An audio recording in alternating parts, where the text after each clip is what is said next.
Rape کے جو واقعات ہیں یہ اسپیشلی مڈل کلاس اور لوور مڈل کلاس کی وومن عورتوں کے ساتھ ہوتے ہیں۔ اگر ہم رپورٹ دیکھیں جو سی بی آئی نے شائع کی ہے، یعنی کہ انڈین کی جو انویسٹیگیشن ٹیم ہے انہوں نے شائع کیا ہے کہ دلت عورتوں کے ساتھ، کہ جو انڈیا میں سب سے کم تر ذات سمجھی جاتی ہے، ان کی عورتوں کے ساتھ پچھلے 2015 سے لے کر 2020 تک 45% ریپ کے واقعات میں اضافہ ہوا ہے۔ اس سے واضح طور پر ہم سمجھ سکتے ہیں کہ جو عام طبقات ہیں، یعنی کہ مزدور ہو گئے، مزدور خواتین ہو گئی، یا اس طرح کے جو عام لوگ اپنے ڈیلی ویجز پر کام کر کے پیسے کمانے والے لوگ ہو گئے، یا ماہانہ تنخواہ پر کام کرنے والے لوگ ہو گئے، عورتیں ہو گئی، ان کو ٹارگٹ کیا جاتا ہے۔ اور ان میں سے 50 سے 60% وہ عورتیں ہوتی ہیں کہ جو اپنی عزت بچانے کے لیے نہیں آتی اور کیس رپورٹ نہیں کرتی، اور جس کی وجہ سے جو مجرمان ہیں وہ آزاد گھومتے ہیں اور ان کے خلاف کوئی بھی ایکشن نہیں لیا جاتا۔ ماہرین 3 طریقے بتاتے ہیں کہ جن کے ذریعے ہم لوگوں کے اندر، خواتین کے اندر، خاندانوں کے اندر شعور اجاگر کر سکتے ہیں کہ وہ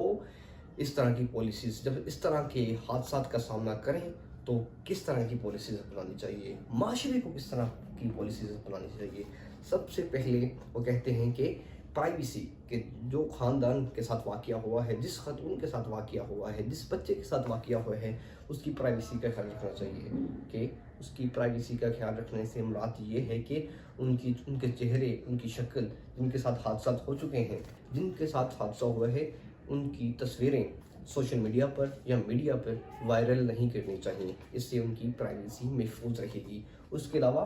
جو جوڈیشری کا نظام ہے اسے اپنا رول پلے کرنا چاہیے کہ جلد از جلد انہیں انصاف پرووائڈ کرے۔ نہ صرف جوڈیشری کا نظام بلکہ تیسرا یہ کہ جوڈیشری سے پہلے